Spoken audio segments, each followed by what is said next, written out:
Cześć, witajcie na kanale Agnieszka Grzelak Beauty. Pozdrawiam Was z hawajskiej dżungli. Może akurat ten widok nie wygląda jak dżungla, ale to dlatego, że jestem w domku, który jest na polanie w środku dżungli i potem Wam mogę pokazać widoki, żeby nie było, że kłamię. A jeżeli chodzi o te drzewka, które tutaj widzicie w tle, to są papaje. Zrobię taki challenge, że pomaluję się rano, potem pójdę pracować, czyli będę zbierać owoce na farmie albo nie wiem, ścinać jakieś drzewa, cokolwiek mi tam dadzą do roboty. Potem normalnie spędzę resztę dnia i zobaczymy, jak ten makijaż wytrzyma w takich bardzo wilgotnych i bardzo ciepłych hawajskich warunkach. Przede wszystkim, zanim pojechałam na Hawaje, poszłam do Sephory i dosłownie weszłam tam i powiedziałam: dzień dobry, potrzebuję najbardziej wodoodpornych i najbardziej trwałych kosmetyków. Więc panie z Sephory bardzo mi pomogły i powybierałyśmy właśnie takie rzeczy, które w teorii mają być właśnie wodoodporne i mega trwałe. W ogóle przygotowałam się nawet na długie nagrania, bo wzięłam sobie wielki słoik soku marchewkowo-ananasowo-pomarańczowo-imbirowego. Świeżo wyciskany. Pierwsze, co zawsze robię w gorącym klimacie albo w ciepłych krajach, to jest filtr przeciwsłoneczny. Nawet jeżeli jakoś super słońce nie wychodzi, to może w którymś momencie wyjdzie, więc zawsze się zabezpieczam. Tutaj nieważne, jakiej firmy użyjecie, po prostu ważne, żeby dla Was pasowała. I jak jest więcej słońca, to nakładam więcej kremu, jak jest mniej, nakładam trochę mniej.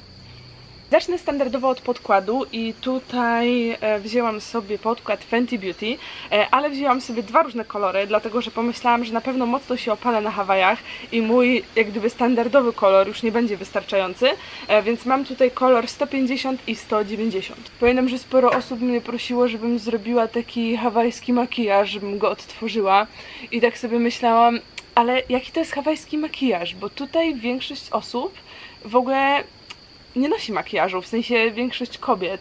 To jest po prostu taka opalenizna i tyle, więc nawet jakbym chciała coś odtworzyć, to nie ma tutaj żadnego jakiegoś takiego trendu właśnie oprócz tego, że nature, pure nature. Pewnie tego nie widzicie, ale właśnie zaczęło padać. Więc dobrze, że mam kamerę pod dachem i ja siedzę pod dachem. Podkład z głowy. Teraz czas na korektor. Teraz pewnie deszcz trochę mnie zagłusza, nieważne. Jeśli chodzi o korektory, to tutaj było parę opcji do wyboru.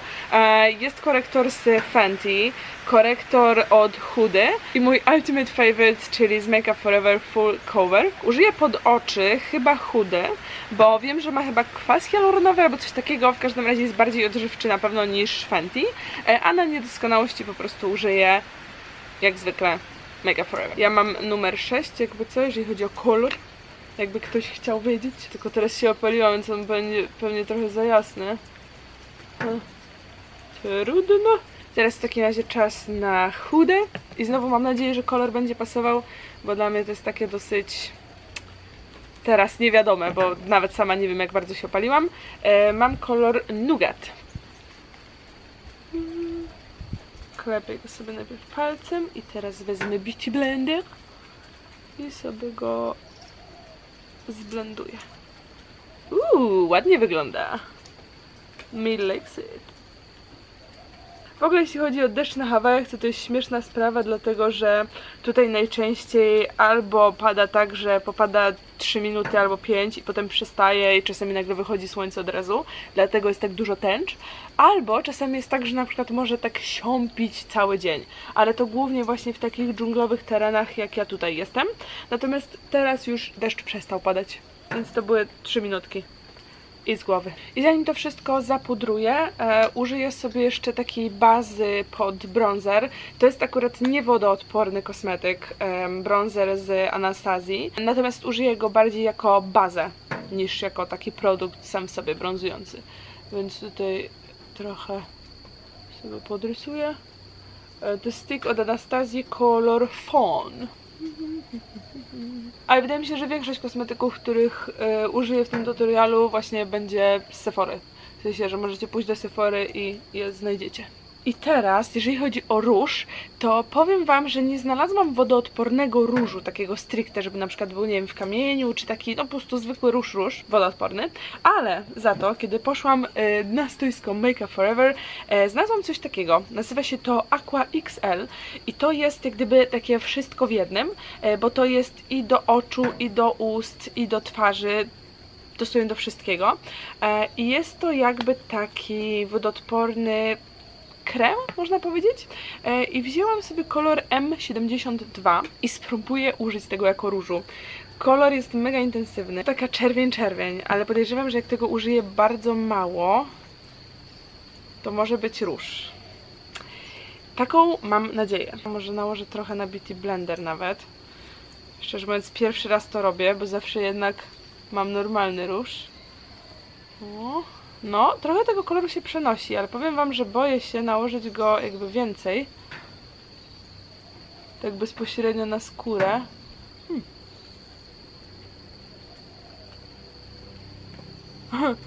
To mógł być błąd, ale spróbuję to dosyć szybko rozetrzeć. Najgorsze jest to, że mam wrażenie, że trochę mi to zjada podkład pod spodem. Więc spróbuję to sobie... O Boże, to nie był najlepszy ruch.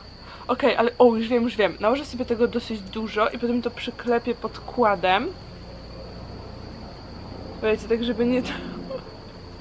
tak żeby nie tracić krycia. O Boże, co ja robię? No dobra, mogłam się tego spodziewać. Jakby co, ten dźwięk to samolot. O Boziu. Załóżmy, że tak jest ok. I teraz z powrotem wracam do Beauty Blendera i dam na to trochę podkładu. I dzięki temu ten róż będzie się wydawał tak jakby bardziej wychodził jakby spod skóry. Tak wiecie, że taki naturalny róż, a nie tak jakby był na skórze. Nie najgorzej. I kiedy to już mam w miarę ogarnięte, myślę, że czas na puder. I tutaj w pudrach było parę opcji do wyboru i ja stwierdziłam, że pójdę w taki bardzo ładny puder, bardzo mi się podoba opakowanie, od Urban Decay i nazywa się All Nighter. I nie wiem, czy jesteście w stanie zobaczyć, to pudełeczko ma takie jakby kropelki wody na sobie, co jest w ogóle mega piękne. I właśnie podobno jest wodoodporny.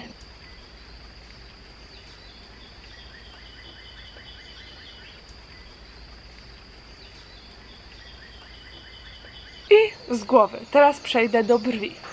A w tle piła, dlatego że chłopaki już tną drzewo, a ja jeszcze się maluję. I do brwi użyję pomady z Benefitu, która się nazywa K-Brow. Wzięłam ją dlatego, że po pierwsze jest wodoodporna, a po drugie ma taki mega fajny pędzelek od razu w środku razem z pomadą, więc jest bardzo travel friendly. Ja mam tutaj kolor 4,5, więc dosyć ciemny. Właśnie odkryłam, że mam ze sobą jeszcze kredkę do brwi z Benefitu w numerze 2, więc z niej zrobię bazę i dopiero potem przejdę do pomady. I tutaj najpierw tak po prostu sobie wypełniam kształt, po prostu jadę po całości w miarę równo. I dopiero potem właśnie przejdę do pomady. A na koniec jeszcze to utrwalę takim żelem. O, i znowu zaczęło padać. Niesamowite. Po prostu co z tą pogodą dzisiaj? Zwykle mamy słońce, a dzisiaj jest po prostu tak strasznie dżunglowo. No ale cóż, to rzeczywiście będzie test na wodoodporność. I kiedy już wypełniłam brwi kredką, teraz w końcu przechodzę do pomady. Nakładam trochę na pędzelek i po prostu przyjadę wzdłuż brwi od dołu, żeby sobie je trochę przyciemnić. I przyciemnię też końcówkę brwi. Nie wiem, czy słyszycie, jak się rozpadało znowu, to jest niesamowite. Skończyły się żarty, teraz naprawdę pada. Nie wiem, czy jesteście w stanie to zobaczyć w tle. Pewnie nie, bo krople deszczu są za małe, ale pewnie słyszycie to. Zresztą pokażę wam. Tam są banany, tu są wszystko papaje i to też jest papaja. A tam wszędzie jest już dżungla. I teraz, żeby to wszystko utrwalić, wezmę żel z Benefitu, który się nazywa 24-Hour Brow Setter. I to jest jakby taki lakier do włosów, ale do brwi. Sobie utrwalę to wszystko. I teraz w końcu użyję bronzera. I jeśli chodzi o bronzer, to znalazłam wodoodporny i jest z Make Up Forever i nazywa się Pro Bronzer Fusion. Więc wodoodporny bronzer to w dodatku w kamieniu. Wygląda on w ten sposób i ja mam numer 20M. I do jego nałożenia użyję takiego pędzelka z Real Techniques.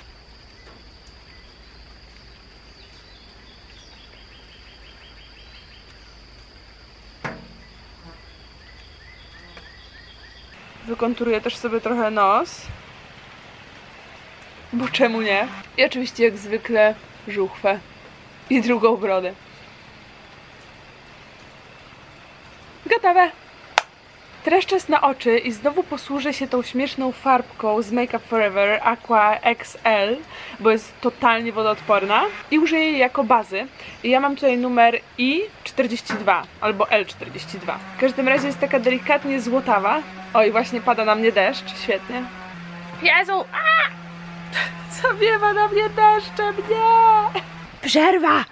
Nałożyłam sobie ten krem na palec i teraz nakładam go na całą powiekę. Mam taki piękny, złoty odcień. I mam nadzieję, że dzięki tej bazie cienie, które potem nałożę, też będą bardziej trwałe i wiecie, bardziej wodoodporne. Bo takiej palety po prostu z wodoodpornymi cieniami to nie widziałam. Może źle patrzyłam albo coś, ale z wodoodpornych cieni znalazłam tylko te. Mam jeszcze trzeci odcień, M56 i użyję go tak, żeby trochę przyciemnić kąciki. I tym razem się posłużę pędzelkiem, to jest chyba pędzelek z Urban Decay, po prostu z którejś palety. Wzięłam sobie takie dwustronne, żeby były lepsze w podróży. Wycisnęłam go sobie trochę na rękę i teraz nałożę na pędzelek i nałożę w załamaniu.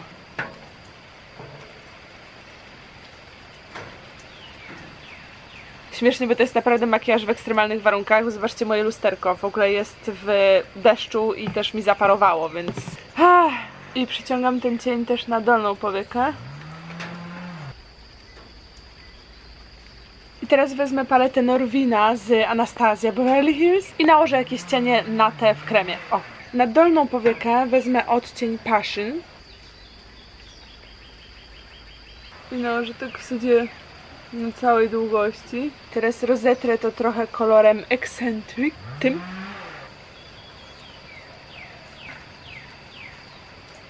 I ten sam kolor Passion nałożę też w załamaniu. I teraz rozetrę trochę krawędzie kolorem Love.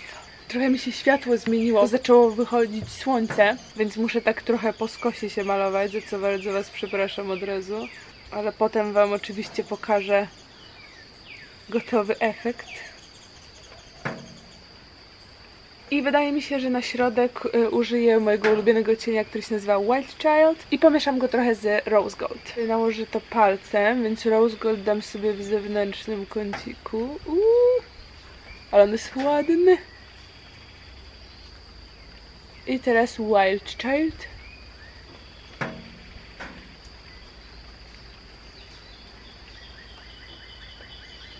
I teraz wezmę wodoodporny eyeliner. To jest akurat z NYXa Epic Ink Liner.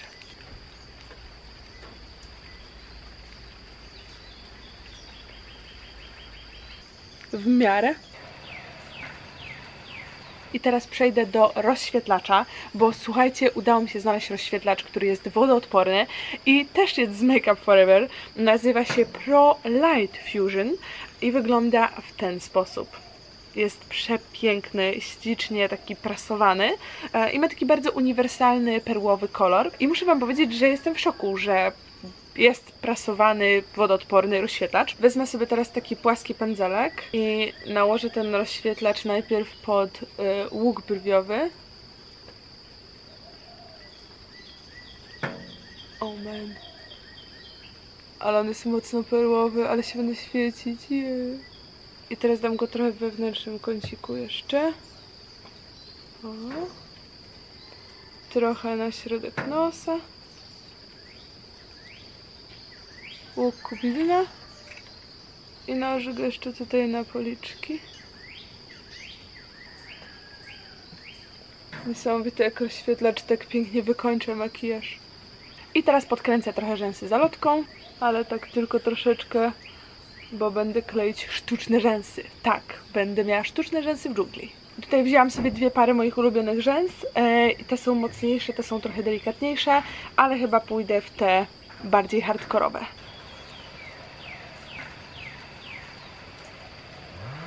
I teraz, kiedy już mam przyklejone rzęsy, muszę użyć tuszu i oczywiście użyję wodoodpornego tuszu, którego zresztą używam też na co dzień.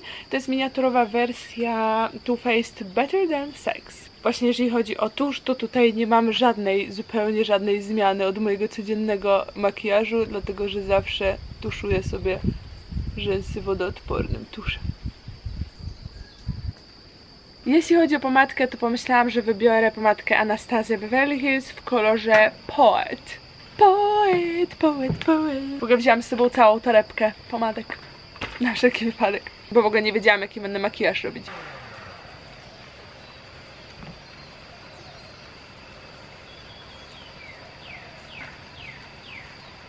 A więc prezentuje się to w ten sposób. Dokładnie się przypatrzcie, jak wygląda teraz, bo zaraz się zabieram do roboty. Piła cały czas w akcji i ja zaraz tam dołączam. Więc chodźcie, przebiorę się w moje robocze ciuchy. Będzie to mega głupio wyglądało, bo będę miała zupełnie dziwne robocze ubrania i do tego piękny make-up.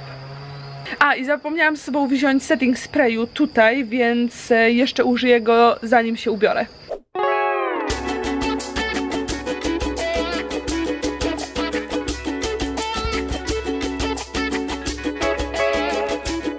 Ja to nazywam Jungle Fashion. Jeszcze tylko kapelusz. I jak się wam podobam? Trochę wyglądam jak taka kowbojska wersja. Ajeha! Dobra, nie mogę znaleźć mojego setting sprayu, więc nieważne. Wszystkie kosmetyki, które mam na sobie, są wodoodporne, więc zobaczymy, jak sobie poradzą. A ja teraz idę szukać pracy.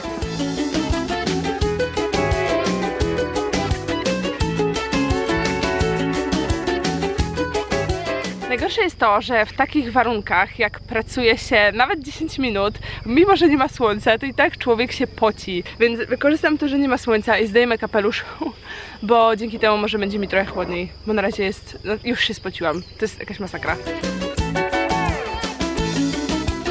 Nikt nie mówił, czy będzie lekko, bo lekko nie jest. Dobra, chyba totalnie muszę się wytrzeć, bo już czuję, jak mi pot spływa po nosie. Sobie jak tej delikatnie.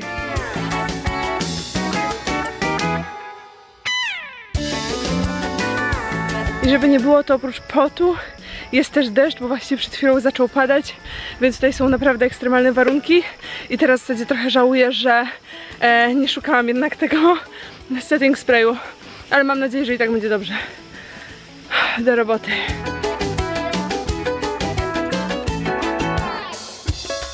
A więc tak wyglądam mniej więcej po 1,5 godziny pracy.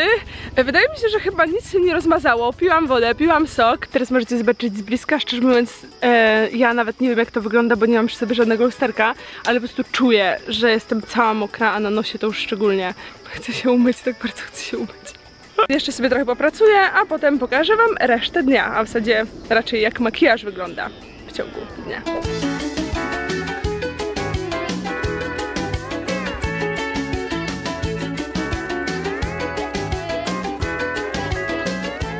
Zrobiło się 28 stopni, wyszło pełne słońce i po prostu praży, więc jakby z mokrego na suche, na gorąc i pot znowu. Wydaje mi się, że najgorzej wygląda mój nos z tego wszystkiego, ale to przez to, że naprawdę na początku pociłam się po prostu jak świnia. Pociłam się koszmarnie, wszystko mi ciekło, więc nos jest taki sobie. Usta trochę się zjadły, no ale jak wiecie, to jest w miarę normalne, że usta się po jakimś czasie zjadają. Natomiast cała reszta uważam, że wygląda naprawdę spoko. Zobaczymy jeszcze, jak make-up przeżyje słońce. Zostało jakieś 4 godziny do zachodu słońca. Na razie sobie chillowałam przy komputerze, robiłam miniaturę do najnowszego filmu. Na razie wszystko wygląda super. W ogóle nie odczuwam żadnych dziwnych problemów na twarzy i wydaje mi się, że nic się nie popsuło. A teraz sobie otworzę kokoska. W ogóle może was to dziwić, jak to dziwnie wygląda, ale to jest właśnie miąższ z młodego kokosa. Taka jakby galaretka. Pomadka jest zjedzona tak mniej więcej do połowy, więc nie jest jakoś super źle, najgorzej, jak na 7 godzin chyba. A cała reszta trzyma się całkiem nieźle. Mam na sobie ten makijaż już prawie 11 godzin i muszę przyznać, że tak ogólnie to chyba jeden z najlepiej trzymających się makijaży w moim życiu. Jedyne, co zaczęło trochę schodzić, to usta, dlatego że jadłam cały dzień i piłam cały dzień, więc to jest po 11 godzinach jedzenia i picia. No i jeszcze trochę mi zszedł podkład na nosie, ale to zeszło mi chyba w ciągu pierwszej godziny, kiedy tak koszmarnie się spociłam. Nawet skóra nie przetłuszcza mi się tak bardzo, bo normalnie tutaj na policzkach, na czole i na brodzie zawsze mi się przetłuszcza, a teraz naprawdę ten puder i podkład bardzo ładnie to utrzymały. I jestem w ciężkim szoku, że to wszystko przetrwało mimo braku setting sprayu. Więc wow! Naprawdę te wodoodporne rzeczy działają i bardzo się cieszę, że zrobiłam taki test, bo teraz wy możecie wiedzieć, które kosmetyki sprawdzały się najlepiej w takich ekstremalnych warunkach. I pamiętajcie, że filmy wychodzą w każdą środę na kanale Vlog i w każdy piątek na tym kanale, czyli kanale Beauty. A jeżeli jeszcze chcecie zostać na YouTube i oglądać go dalej, to koniecznie kliknijcie w film po lewej albo po prawej, a jeżeli jeszcze mnie nie subskrybujecie, to koniecznie to nadróbcie, klikając tutaj na górze. Dziękuję pięknie i do zobaczenia. Pa, pa! Pa, pa, pa, pa, pa, pa.